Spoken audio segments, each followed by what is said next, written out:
ಇನ್ನು ಖಾಸಗಿ ಆಸ್ಪತ್ರೆ ವಿಚಾರದ ಬಗ್ಗೆ ಮಾತಾಡೋದಾದ್ರೆ ಖಾಸಗಿ ಆಸ್ಪತ್ರೆಯಲ್ಲಿ ಜನರ ಜೀವಕ್ಕೆ ನಿಜಕ್ಕೂ ಬೆಲೆನೇ ಇಲ್ವಾ? ಹಾಗಾದ್ರೆ ರೋಗಿಗಳಿಗೆ ಚಿಕಿತ್ಸೆ ನೀಡುವಲ್ಲಿ ಭಾರೀ ತಾತ್ಸರ ಮಾಡ್ತಾರೆ ಕೆಲವೊಂದು ಖಾಸಗಿ ಆಸ್ಪತ್ರೆಯಲ್ಲಿ.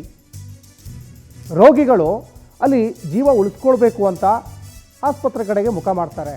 ಆದರೆ ಶೇಷಾದ್ರಿಪುರ ಅಪೋಲೋ ಆಸ್ಪತ್ರೆ ಮೇಲೆ ಗಂಭೀರ ಆರೋಪ ಕೇಳಿಬಂದಿದೆ. ಟ್ರೀಟ್ಮೆಂಟ್ ಕೊಡದ ಕಾರಣ ಪ್ರಜ್ಞಾಹೀನ ಸ್ಥಿತಿಗೆ ರೋಗಿ ಹೋಗ್ತಾರೆ. ಉಸಿರಾಟದ ಸಮಸ್ಯೆಗೆ ಡಿಸೆಂಬರ್ 5ನೇ ತಾರೀಕು ಆಸ್ಪತ್ರೆಗೆ ನಾಗೇಶ್ ಎಂಬ ವ್ಯಕ್ತಿ ದಾಖಲಾಗ್ತಾರೆ. ಸರಿಯಾಗಿ ರೋಗಿಗೆ ಕೃತಕ ಆಕ್ಸಿಜನ್ ಕೂಡ ನೀಡಿಲ್ಲ ಅನ್ನುವಂತಹ ಆರೋಪ ಕೇಳಿ ಬರ್ತಾ ಇದೆ. ಆಕ್ಸಿಜನ್ ನೀಡುವಾಗ ಸರಿಯಾದ ಕ್ರಮ ಅನುಸರಿಸದೆ ನಿರ್ಲಕ್ಷ್ಯ ಮಾಡಿದ್ದಾರೆ. ಶೇಷಾದ್ರಿಪುರ ಅಪೋಲೋ ಆಸ್ಪತ್ರೆ ವೈದ್ಯರ ವಿರುದ್ಧ ನಿರ್ಲಕ್ಷ್ಯದ ಆರೋಪ ಕೇಳಿ ಬರ್ತಾ ಇದೆ. ನಿಜಕ್ಕೂ ವೈದ್ಯೋ ನಾರಾಯಣ ಹರಿ ಅಂತಾರೆ. ಯಾಕೆ ಹೇಳ್ತಾರೆ? ರೋಗಿಗಳು ನಮ್ಮ ಜೀವ ಉಳಿಸುವಂತಹ ಡಾಕ್ಟ್ರುಗಳನ್ನು ದೇವರು ಸಮಾನವಾಗಿ ನೋಡ್ತಾರೆ. ನೋಡಿ, ಅಪೋಲೋ ಆಸ್ಪತ್ರೆ ನೀವೇನು ಪುಕ್ಸಟ್ಟೆ ಟ್ರೀಟ್ಮೆಂಟ್ ಕೊಡ್ತೀರಾ? ಖಾಸಗಿ ಆಸ್ಪತ್ರೆ ಹೇಳಿ ಕೇಳಿ ಸಾಕಷ್ಟು ಕಾಸ್ಟ್ಲಿ ಇರುತ್ತೆ ಬಿಲ್ಲು. ಆದರೂ ಕೂಡ ನೀವು ಯಾಕೆ ಇಷ್ಟೊಂದು ತಾತ್ಸಾರ ಮಾಡ್ತೀರಾ? ಏನೋ ಉಚಿತವಾಗಿ ಟ್ರೀಟ್ಮೆಂಟ್ ಕೊಟ್ಟರೆ ಹೌದಪ್ಪ, ನಿಮ್ಮ ಅಸಡ್ಡೆತನಕ್ಕೆ ಏನೋ ಉಚಿತವಾಗಿ ಟ್ರೀಟ್ಮೆಂಟ್ ಕೊಡ್ತಾ ಇದ್ದೀರಾ ಅಂತ. ಉಚಿತವಾಗಿ ಕೊಡ್ತಾ ಇಲ್ಲ ನೀವು. ಇದು ಖಾಸಗಿ ಆಸ್ಪತ್ರೆ, ದುಪ್ಪಟ್ಟು ಬಿಲ್ಲನ್ನು ಹಾಕ್ತೀರಾ ನೀವು. ಆದರೂ ಕೂಡ ಯಾಕೆ ಇಷ್ಟೊಂದು ತಾತ್ಸಾರ ಮಾಡ್ತೀರಾ ಗೊತ್ತಾಗ್ತಾ ಇಲ್ಲ. ನೀವೆಲ್ಲ ಈ ಡಾಕ್ಟರ್ಸ್ಗಳು ಸಮಾಜದ ಮೇನ್ ಪಿಲ್ಲರ್ಗಳು. ಏನೋ ರೋಗಿಗೆ ಆಕ್ಸಿಜನ್ ಸಿಗದೆ ಇರುವ ಕಾರಣ ರೋಗಿ ಪ್ರಜ್ಞಾಹೀನ ಸ್ಥಿತಿಗೆ ಹೋಗಿ ತಲುಪ್ತಾರೆ. ಇದೀಗ ಪ್ರಜ್ಞೆ ತಪ್ಪಿದ ಸ್ಥಿತಿಯಲ್ಲಿದ್ದಾರೆ ಅಂತ ಆ ರೋಗಿಯ ಕುಟುಂಬಸ್ಥರು ಹೇಳ್ತಾ ಇದ್ದಾರೆ. ಸೂಕ್ತ ನ್ಯಾಯಕ್ಕಾಗಿ ಆಸ್ಪತ್ರೆ ಸಿಬ್ಬಂದಿ ಜೊತೆ ಕುಟುಂಬಸ್ಥರಿಗೆ ಮಾತಾಡ್ತಾ ಇದ್ದಾರೆ. ಆದರೆ ಯಾವುದೇ ರೀತಿ ನಮ್ಮ ತಪ್ಪಿಲ್ಲ ಅಂತ ಆಸ್ಪತ್ರೆಯವರು ವಾದ ಮಾಡ್ತಾ ಇದ್ದಾರೆ. ಶೇಷಾದ್ರಿಪುರ ಪೊಲೀಸ್ ಠಾಣೆಯಲ್ಲಿ ಅಪೋಲೋ ಆಸ್ಪತ್ರೆ ವಿರುದ್ಧ ದೂರು ದಾಖಲಾಗಿದೆ. ನಾಗೇಶ್ ಸಂಬಂಧಿ ಜೊತೆ ಸಂಧಾನಕ್ಕೆ ಅಪೋಲೋ ಆಸ್ಪತ್ರೆ ಸಿಬ್ಬಂದಿ ಯತ್ನ ಮಾಡಿದ್ದಾರೆ. ಅಪೋಲೋ ಸಿಬ್ಬಂದಿ ಮಾತಾಡಿರುವ ಆಡಿಯೋ ಈಗ ಪವರ್ ಟಿವಿಗೂ ಕೂಡ ಸಿಕ್ಕಿದೆ. ನಿಮ್ದು ಏನಾದರೂ ಡಿಮ್ಯಾಂಡ್ ಇದ್ರೆ ಕೇಳಿ ಅಂತ ಆಸ್ಪತ್ರೆ ಸಿಬ್ಬಂದಿಗಳು ಹೇಳ್ತಾ ಇದ್ದಾರೆ. ಈ ಬಗ್ಗೆ ಪವರ್ ಟಿವಿಗೆ ಸಿಬ್ಬಂದಿ ಮಾತಾಡಿದ ಆಡಿಯೋ ಈಗ ಲಭ್ಯವಾಗಿದೆ. ಇದು ಸಂಧಾನ ಮಾಡಲಿಕ್ಕೆ, ಕಾಂಪ್ರಮೈಸ್ ಮಾಡಲಿಕ್ಕೆ ಆಸ್ತಿ ವಿಚಾರ ಅಲ್ಲ, ಜೀವದ ವಿಚಾರ ಇದು.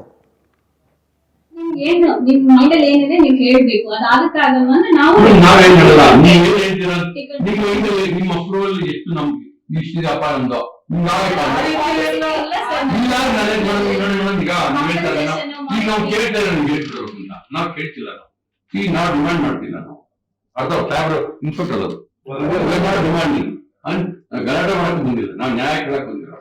ಅರ್ಥ ಆಯ್ತಾ? ನಾವ್ ಹೇಳ್ತಾರೆ ನೀವೇನ್ ಮಾಡ್ತೀರಿ ಹೇಳಿ, ಅವ್ರಿಗೆ ಏನ್ ಮಾಡ್ತೀರಾ ಅಂತ ಹೇಳಿದ್ರೆ ನಾನ್ ಹೇಳ್ಬೋದು ಎಸ್ ಮೇಡಮ್ ಗೋ ಹೆಡ್ ಅಂತ. ಇಲ್ಲ ಅಲ್ಲ ಮೇಡಮ್, ಈಗ ಆಸ್ ಅ ಸ್ಪೆಷಲ್ ಕೇಸ್ ಮಾಡಿ ಅವ್ರು ಕೇಳಿ ಕೊಡಲ್ಲ ಅಂತ ಹೇಳ್ಬಿಟ್ಟು ಬಿಡಿ, ನಾವು ಯಾಕೆ ತಲೆ ಕೆಡಿಸ್ತೀವಿ?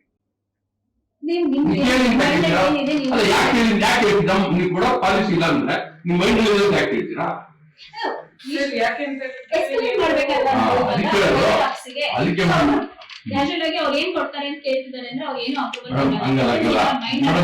ನಿಮಗೆ ಗೊತ್ತು ಆಕೆಗೆ ಅದ್ ನೋಡಿ ಏನ್ ಮಾಡ್ತಾರೆ.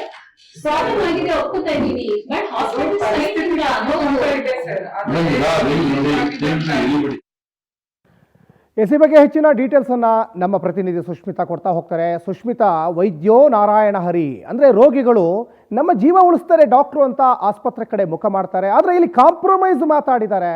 ನಾವು ಇದು ಏನಿದು ಕತೆ? ಇದು ಕಾಂಪ್ರಮೈಸ್ ಮಾಡಲಿಕ್ಕೆ ಆಸ್ತಿ ವಿಚಾರ ಅಲ್ಲ, ಜೀವದ ವಿಚಾರ.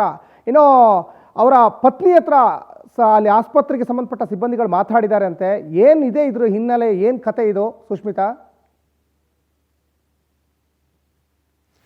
ಎಸ್ ಸಚಿನ್, ನೀವು ಹೇಳ್ದಂಗೆ ವೈದ್ಯೋ ನಾರಾಯಣ ಹರಿ ಅಂತ ಹೇಳ್ತಾರೆ. ಯಾಕಂತ ಹೇಳಿದ್ರೆ ಯಾವುದೇ ರೋಗಿಗೆ ತೊಂದರೆ ಆದ್ರೂ ಕೂಡ ಆ ವೈದ್ಯರು ಸೂಕ್ತ ಸಮಯದಲ್ಲಿ ಚಿಕಿತ್ಸೆಯನ್ನ ನೀಡಬೇಕಾಗತ್ತೆ. ಯಾವುದೇ ರೀತಿ ಹಿಂದು ಮುಂದೆ ಯೋಚನೆ ಮಾಡದೆ ಅವರಿಗೆ ಚಿಕಿತ್ಸೆಯನ್ನ ನೀಡಬೇಕಾಗತ್ತೆ. ಅದರಲ್ಲೂ ಕೂಡ ಖಾಸಗಿ ಆಸ್ಪತ್ರೆಗಳು ಅಂತ ಹೇಳಿದ್ರೆ ದುಪ್ಪಟ್ಟು ಹಣವನ್ನ, ಅಂದ್ರೆ ಚಿಕಿತ್ಸೆಗೆ ಸಾಮಾನ್ಯವಾಗಿ ಸರ್ಕಾರಿ ಆಸ್ಪತ್ರೆಯಲ್ಲಿ ಫ್ರೀಯಾಗಿ ಸಿಗುವಂತಹ ಚಿಕಿತ್ಸೆಯನ್ನ ಖಾಸಗಿ ಆಸ್ಪತ್ರೆಯಲ್ಲಿ ಹಣವನ್ನ ಪಡೆದು ಚಿಕಿತ್ಸೆಯನ್ನ ನೀಡ್ತಾರೆ. ಹೀಗಾಗಿ ಎಲ್ಲೋ ಒಂದ್ ಕಡೆ ಸರ್ಕಾರಿ ಆಸ್ಪತ್ರೆಗೆ ಹೋದಾಗ ನಮಗೆ ಸೂಕ್ತ ಸಮಯದಲ್ಲಿ ವೈದ್ಯರು ಸಿಗೋದಿಲ್ಲ ಅಂತ ಹೇಳಿ ಬಹುತೇಕ ಎಲ್ಲರೂ ಕೂಡ ಎಷ್ಟೇ ಕಾಸ್ಟ್ಲಿ ಆದ್ರೂ ಪರವಾಗಿಲ್ಲ ಖಾಸಗಿ ಆಸ್ಪತ್ರೆಗೆ ಹೋಗಿ ನಾವು ಟ್ರೀಟ್ಮೆಂಟ್ ಅನ್ನ ತೆಗೆದುಕೊಳ್ಳೋಣ ಅಂತ ಹೇಳಿ ಹೋಗ್ತಾರೆ. ಆದ್ರೆ ಈಗ ಖಾಸಗಿ ಆಸ್ಪತ್ರೆಯಲ್ಲೂ ಕೂಡ ಸೂಕ್ತವಾದಂತಹ ಚಿಕಿತ್ಸೆ ಸಿಗ್ತಾ ಇಲ್ಲ. ಹೀಗಾಗಿ ಇವತ್ತು ವ್ಯಕ್ತಿಯೊಬ್ಬರು ಪ್ರಜ್ಞಾಹೀನ ಸ್ಥಿತಿಯಲ್ಲಿರುವಂತಹದ್ದು ಕೂಡ ಕಂಡು ಬರ್ತಾ ಇದೆ. ನೇರವಾಗಿ ಶೇಷಾದ್ರಿಪುರಂ ಅಲ್ಲಿ ಇರುವಂತಹ ಅಪೋಲೋ ಆಸ್ಪತ್ರೆ ಮೇಲೆ ಕುಟುಂಬಸ್ಥರು ಆರೋಪವನ್ನ ಮಾಡ್ತಾ ಇರುವಂತಹದ್ದು.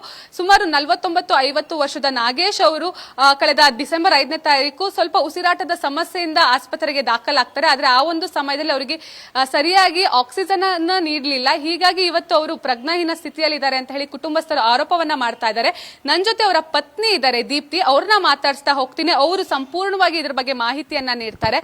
ಮೇಡಮ್, ಎಲ್ಲೋ ಒಂದ್ ಕಡೆ ವೈದ್ಯರನ್ನ ನಾವು ದೇವರು ಅಂತ ಅನ್ಕೊಂಡು ಆಸ್ಪತ್ರೆಗೆ ಹೋಗ್ತೀವಿ, ಆದ್ರೆ ಎಲ್ಲೋ ಒಂದ್ ಕಡೆ ಅವರು ಚಿಕಿತ್ಸೆಯನ್ನ ನೀಡೋಲ್ಲಿ ಸ್ವಲ್ಪ ಎಡವಿರೋದ್ರಿಂದಾಗಿ ಇವತ್ತು ನಿಮ್ಮ ಗಂಡ ಇವತ್ತು ಪ್ರಜ್ಞಾಹೀನ ಸ್ಥಿತಿಯಲ್ಲಿ ಇರುವಂತದ್ದು. ಏನಾಯ್ತು ಮ್ಯಾಮ್? ಯಾವ ಒಂದು ತೊಂದರೆಯಿಂದಾಗಿ ನೀವು ಆಸ್ಪತ್ರೆಗೆ ಸೇರಿಸಿದ್ರಿ? ಅವ್ರಿಗೆ ಸ್ವಲ್ಪ ಬ್ರೀತಿಂಗ್ ಇಶ್ಯೂ ಇದೆ ಅಂತ ಅಪೋಲೋ ಇದಕ್ಕೆ ಕರ್ಕೊಂಡು ಹೋದ್ವಿ.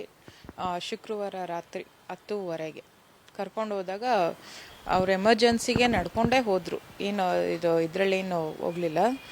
ನಡ್ಕೊಂಡು ಹೋಗಿ ಕೂತಿ ಒಂದು 10 ನಿಮಿಷ ಆದಮೇಲೆ ಒಂದು 5 ಮಿನಿಟ್ಸ್ ಆದಮೇಲೆ ಡಾಕ್ಟ್ರೆಲ್ಲ ಬಂದರು. ಅವರು ಪ್ರೊಸೀಜರ್ಗಳು ಶುರು ಮಾಡಿದ್ರು. ಅವಾಗ ಅವ್ರಿಗೆ ಬ್ರೀತಿಂಗ್ ಇದಾದಾಗ ನಾಜಲ್ ಹಾಕಿದ್ರು, ಮೂಗಿಗೆ ಆಕ್ಸಿಜನ್ ಹಾಕಿದ್ರು. ಅಲ್ಲಿ ಹಾಕಿದಾಗ ಅಲ್ಲಿ ಅವ್ರದ್ದು ಇನ್ಸ್ಟ್ರೂಮೆಂಟ್ ಸ್ವಲ್ಪ ಪ್ರಾಬ್ಲಮ್ ಆಯಿತು.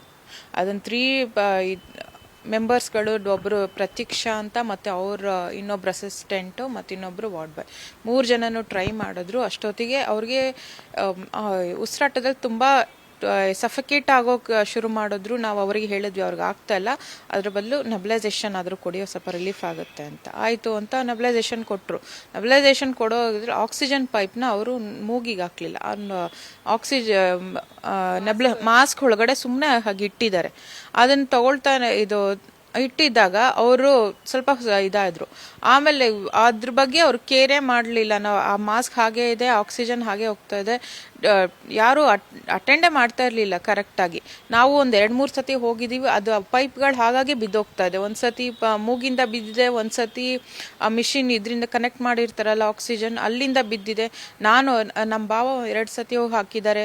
ಮತ್ತು ಇನ್ಸ್ಟ್ರಕ್ಟ್ ಮಾಡಿ ನೋಡಿ ಅವರು ಲೂಸ್ ಆಗ್ತಾ ಇದೆ, ಅವ್ರು ಮೂವ್ ಮಾಡಿದಾಗೆಲ್ಲ ಇದಾಗ್ತಾ ಇದೆ ಅಂತ ಹೇಳಿದೆ.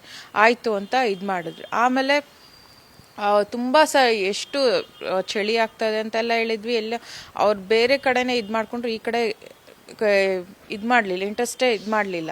ಅವ್ರಿಗೆ ಆವಾಗಲೇ ಬ್ರೀತಿಂಗ್ ಇಶ್ಯೂ ತುಂಬಾ ಆಗೋಯ್ತು. ಆಮೇಲೆ ನಾಜಲ್ NIV ಹಾಕಕ್ಕೆ ಹೋದ್ರು. NIV ಹಾಕಕ್ಕೆ ಹೋದಾಗ ಫುಲ್ ಕವರ್ ಮಾಡಿಬಿಟ್ಟಿದ್ದಾರೆ. ಆ ಮಿಷಿನ್ನೇ ಆ ಡಾಕ್ಟ್ರುಗಳಿಗೆ ಆಪ್ರೇಟ್ ಮಾಡೋಕ್ಕಾಗಲಿಲ್ಲ ಹಾಸ್ಪಿಟ್ಲಲ್ಲಿ. ಈಗ ಹೇಗಿದ್ದಾರೆ ಮೇಡಮ್? ಅವ್ರ ಪರಿಸ್ಥಿತಿ ಈಗ ಹೇಗಿದೆ? ಇಲ್ಲ, ಅವ್ರು ಕ್ರಿಟಿಕಲ್ ಇದೆ. ಅವ್ರಿಗೆ ಕಾನ್ಷಿಯಸ್ಸೇ ಇಲ್ಲ. ಹಾಗೆ 15 ಡೇಸ್ ಆಗೇ ಹೋಯ್ತು. ಹೋದಾಗಿಂದನೂ ಕಾನ್ಷಿಯಸ್ ಇಲ್ಲ.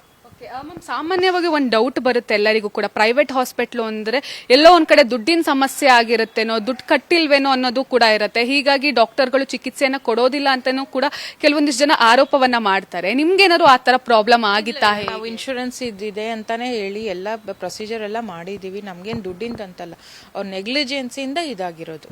ಅವ್ರು ಒಂದ್ ಸ್ವಲ್ಪ ನಿಮ್ಮ ಹತ್ರ ಮಾತಾಡ್ತಿರ್ಬೇಕಾದ್ರೂ ಕೂಡ ಕೇಳ್ತಾರೆ, ನಿಮ್ ತಲೆಯಲ್ಲಿ ಏನಿದೆ, ಹೌದು ಒಂದ್ ಕಡೆ ಮಾತಾಡ್ತಾ ಅಂದ್ರೆ ಒಂದು ಆಡಿಯೋ ನಮ್ದು ತಪ್ಪಾಗಿದೆ ಹೌದು ಅಂತಾನು ಒಂದ್ ಕಡೆ ಒಪ್ಕೊಳ್ತಾರೆ. ಏನಾಗಿದೆ ಅವತ್ತು? ಆಕ್ಚುಲಿ ನಮ್ಗೆ ಇದೆಲ್ಲ ಗೊತ್ತಾಗಿ ಈ ತರ ಸಿಚುಯೇಷನ್ ಹೈಪಾಕ್ಸಿ ಇದಾಗಿದ್ದಾರೆ ಅಂತ ಗೊತ್ತಾಗ ಅದು ಆಕ್ಸಿಜನ್ ಇಂದಾನೇ ಆಗಿರೋದು.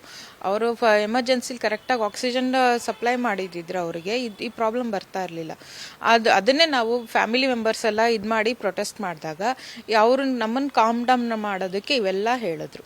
CCTV ಏನಾದ್ರು ಚೆಕ್ ಮಾಡಿದ್ರಾ ನೀವು? ಚೆಕ್ ಮಾಡಿದೀವಿ. ಅಲ್ಲಿ ಅಡ್ಮಿನಿಸ್ಟ್ರೇಟರ್ ಅವರು ಕುತ್ಕೊಂಡು 4-5 ಡಾಕ್ಟರ್ಗಳೆಲ್ಲ ಕುತ್ಕೊಂಡು ಎಲ್ಲ ಚೆಕ್ ಮಾಡಿದೀವಿ. ಅದ್ರಲ್ಲಿ ಪರ್ಟಿಕ್ಯುಲರ್ ಆಗಿ ಏನೇನಾಗಿದೆ ಅಂತೆಲ್ಲ. ಆದ್ರೆ ಅವ್ರು ಅದನ್ನ ಒಪ್ಕೋತಲ್ಲ. ನಾವ್ ಕಮಿಟಿನೂ ಮಾಡಿದ್ರು. ಅವ್ರ ಕಡೆ ಡಾಕ್ಟರ್ನೇ ಕರ್ಕೊಬಂದು ಅವರೇ ಕೂರಿಸಿ ನಮ್ಮ ಕಡೆಯಿಂದ ಯಾರು ಡಾಕ್ಟ್ರು ಇದಿಲ್ಲ, ಅದಕ್ಕೆ ಗೊತ್ತಿರೋರನ್ನ ಪ್ರೊಫೆಸರ್ ಅವ್ರನ್ನೂ ಕೂರಿಸ್ಕೊಂಡು ಇದು ಮಾಡಿದ್ವಿ. 2 hours ಇರೋ ಇದನ್ನ ವಿಡಿಯೋನ 20 ಮಿನಿಟ್ಸ್ ಇಲ್ಲ, ಅಷ್ಟು ಡಿಲೇ ಆಗಿ ಕಟ್ಔಟ್ ಮಾಡಿ ಅವ್ರಿಗೆ ಏನು ಪ್ರಿಫರೆನ್ಸ್ ಅದನ್ನ ಮಾತ್ರ ತೋರಿಸಿ. ನಾವು ಕೇಳ್ಕೊಂಡ್ವಿ, ನಮ್ಮ ಮುಂದೆ ಕೂತ್ಕೊಂಡು ತೋರಿಸಿ, ಅವರಿಗೆ ನಮ್ಮ ಮುಂದೆ ಕೂತ್ಕೊಂಡು ತೋರಿಸಿ, ನಾವು ಪಾಯಿಂಟ್ ಔಟ್ ಮಾಡ್ತೀವಿ ಏನೇನು ಪ್ರಾಬ್ಲಮ್ ಆಗಿ. ಯಾಕಂದ್ರೆ ನಾವು ಕಣ್ಣಾರೆ ನೋಡಿದೀವಿ, ಅದನ್ನ ತೋರಿಸಿ ಅಂತ ಹೇಳಿದ್ರೆ ಇಲ್ಲ, ನಾವು ಅದು ತೋರ್ಸಕ್ಕಾಗಲ್ಲ ಅಂತ ಅವರೇ ಮಾಡಿದ್ರು, ಅಗ್ರೆಸಿವ್ ಆಗಿ ಮಾಡಿದ್ರು. ಕಂಪ್ಲೇಂಟ್ ಏನಾದ್ರು ರೇಸ್ ಮಾಡಿದ್ದಾರೆ ಇದ್ರ ವಿಚಾರವಾಗಿ? ಶೇಷಾದ್ರಿಪುರಂ ಪೊಲೀಸ್ ಸ್ಟೇಷನ್ ಅದೇ ಪ್ರತೀಕ್ಷಾ ಡಾಕ್ಟರ್ ಅವ್ರ ಮೇಲೆ, ಹಾಸ್ಪಿಟಲ್ ಮೇಲೆ, ಅವ್ರ ಮೇಲೆ ಎಮರ್ಜೆನ್ಸಿಲಿ ಯಾರಿದ್ರು ಅವ್ರ ಮೇಲೆನೆ ಮಾಡಿರೋದು. ಅಂದ್ರೆ ಇವಾಗ ಏನಾದ್ರು ನೀವು ಬೇರೆ ಆಸ್ಪತ್ರೆಗೆ ಸೇರಿಸಬೇಕು ಅಂತ ಏನಾದ್ರು ಅನ್ಕೊಂಡಿದ್ದೀರಾ? ಬಿಟ್ಟು ಕೊಡ್ತಾ ಇದ್ದಾರಾ? ಅಂದ್ರೆ ಪೇಷಂಟ್ ನ ನಿಮ್ ಜೊತೆ ಕಳಿಸಿದ್ದೀರಾ? ನಾವು ಇದು ಕಂಟಿನ್ಯೂ ಮಾಡ್ತೀವಿ, ಟ್ರೀಟ್ಮೆಂಟ್ ನ ಕಂಟಿನ್ಯೂ ಮಾಡ್ತೀವಿ ಅಂತ ಹೇಳ್ತಾ ಇದ್ದಾರೆ. ಅಂದ್ರೆ ಬೇರೆ ಕಡೆ ತಗೊಂಡೋಗಕ್ಕೂ ಬಿಡ್ತಾ ಇಲ್ಲ? ಇಲ್ಲ, ಆ ವಿಷಯ ಇನ್ನೂ ಅದಕ್ಕೆ ಬಂದಿಲ್ಲ. ಆದ್ರೆ ಅವ್ರು ಹೇಳೋದು ನಾವು ಕಂಟಿನ್ಯೂ ಮಾಡ್ತೀವಿ. ಇದು ರಿಕವರಿ ಆಗ್ತಾರೆ ಅಂತ ಏನಾದ್ರು ಹೋಪ್ ಕೊಟ್ಟಿದಾರ ಹಾಸ್ಪಿಟ್ಲಿಂದ? ಇಲ್ಲ, ರಿಕವರಿ ಇಲ್ಲ. ಪ್ರೊಲಾಂಗ್ ಅಂದರೆ ಅವ್ರು ಪಾಸಿಟಿವ್ ಕೊಡ್ತಾ ಇಲ್ಲ. ಅದು ಹೇಗೆ ಅಂದರೆ ನಮಗೆ ದೂರ ಏನು ಅಂತ ಅವರು ಕರೆಕ್ಟಾಗಿ ನಮಗೆ ಹೇಳ್ತಾ ಇಲ್ಲ. ಈ ಥರ ಹಿಂಗಿಂಗ್ ಆಗುತ್ತೆ, ಇಷ್ಟಾಗುತ್ತೆ ಅಂತ. ಇದು ಪ್ರೊಲಾಂಗ್ ಆಗೋಗುತ್ತೆ, ಯಾವಾಗ ಏನಾಗುತ್ತೆ ಅಂತ ಗೊತ್ತಿಲ್ಲ. ಇಡೀ ನಿಮ್ಮ ಕುಟುಂಬ ಅವ್ರ ಮೇಲೇನೆ ಆಧಾರವಾಗಿರೋದು? ಅವರೇ ಮನೆ ಯಜಮಾನ್ರು, ಅವರೇ ಇದು ಸಂಪಾದನೆ ಮಾಡ್ತಾ ಇದ್ದಿದ್ದು. ಸೊ ಈಗ ಅಂದ್ರೆ ಏನ್ ಹೇಳ್ತೀರಾ ಮೇಡಮ್? ಒಂದು ಆಸ್ಪತ್ರೆ ಅನ್ಕೊಂಡು ಹೋಗಿರ್ತೀರಾ, ನಮಗೆ ನ್ಯಾಯ ಬೇಕು. ಇದು ಅವರೇ ಮಾಡಿರೋದು, ಇದನ್ನ ನಮಗೆ ನ್ಯಾಯ ಬೇಕು. ಗೌರ್ಮೆಂಟಿಂದ ನಮಗೆ ನ್ಯಾಯ ಬೇಕು. ಇದ್ರ ಬಗ್ಗೆ ಈ ಸಿಚುವೇಶನ್ ಕಣ್ಣಾರೆ ನೋಡಿ ಇದು ಮಾಡಿರೋದು ಗೊತ್ತಾಗಿದೆ ನಮಗೆ.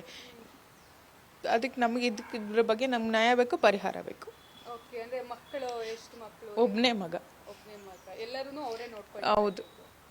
ಓಕೆ, ಸೊ ಸಚಿನ್, ನೀವು ನೋಡ್ಬೋದು ನಿಜಕ್ಕೂ ಕೂಡ ಕುಟುಂಬ ಕಣ್ಣೀರ್ ಹಾಕ್ತಿದೆ. ಯಾಕಂತ ಹೇಳಿದ್ರೆ ಕುಟುಂಬದ ಆಧಾರ ಸ್ತಂಭ ಆಗಿದ್ರು ನಾಗೇಶ್ ಅವರು. ಅವ್ರನ್ನ ಅಂದ್ರೆ ಒಂದು ಮಗು ಕೂಡ ಇದೆ.